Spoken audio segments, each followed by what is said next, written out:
Hey, welcome to One Word Suggestion. I'm your host, Aaron Thompson, and this week's word is mindfulness. For inspiration, can I please get a one-word suggestion? One word suggestion. One word suggestion. One word suggestion. Welcome to the podcast. Most people think improv is just for comedy, but really it's a tool for life. And in each 3-minute episode of this series, I use a single word suggested by you as a leaping off point to explore how having an improvisational mindset will help you perform at a higher level, both personally and professionally, no matter whether you have a career on or off the stage. This week's word, mindfulness, was suggested by Camille. Take a second and look up from whatever you're doing right now. Is everyone else around you staring down at their phones? Were you? Unless everyone is using Headspace or one of the many other meditation apps, chances are they're being anything but mindful. More likely, they are all filling their brains with clickbait headlines, pictures of people showing off the glossiest version of their lives, and an endless scroll of meaninglessness. There's more computing power in most phones today than was used to run the Apollo 11 mission to the moon. And what do we use that awesome power for? Leveling up on Candy Crush and willfully ignoring the world around us and ourselves.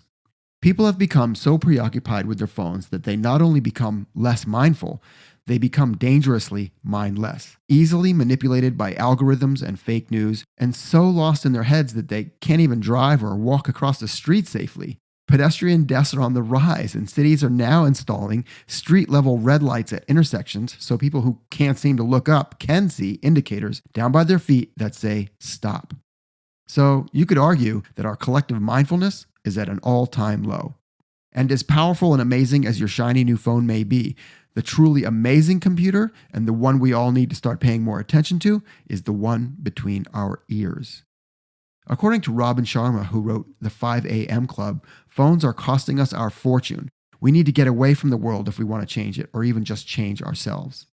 Part of the problem is that most people have not yet learned to be comfortable with themselves, or with silence, because it's in the quiet moments when you start to realize what's going on in your mind. And for many people, this can be very confronting. So they numb out with a TV that's always on in the background at home, or the radio in the car, and by staring at their phones everywhere else.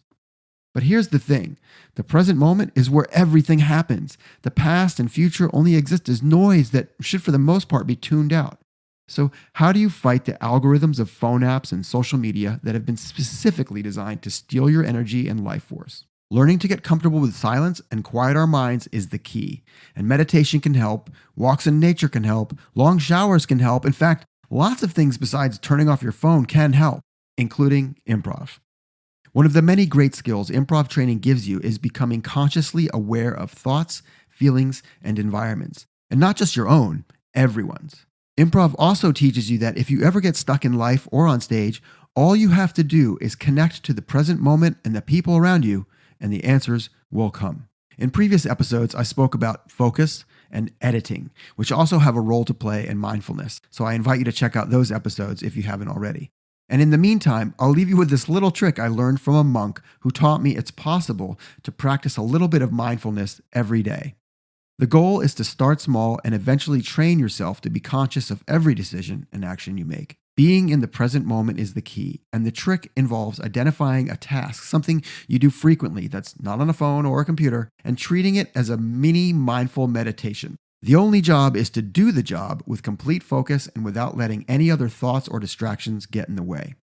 For me, it's doing the dishes. So whenever I'm standing at the sink, soapy sponge in hand, and my thoughts are running wild, I ask myself, are you doing the dishes or are you doing the dishes? So that's my take on mindfulness. Thanks for the great suggestion, Camille. If you want to suggest a word for next week or add your perspective, drop me a note in the comments or in a review. I'm making one of these every week for a year, so please do subscribe, like, share, and all that jazz. And in the meantime, if you're interested in improv for personal growth, professional achievement, or just for fun, my suggestion is get yourself into an improv class or book a corporate training workshop for your team. You can learn all about LMA's programs at www.lma.training. Thanks for listening. One Word Suggestion is brought to you by LMA Professional Development. Please visit us at www.lma.training for more info.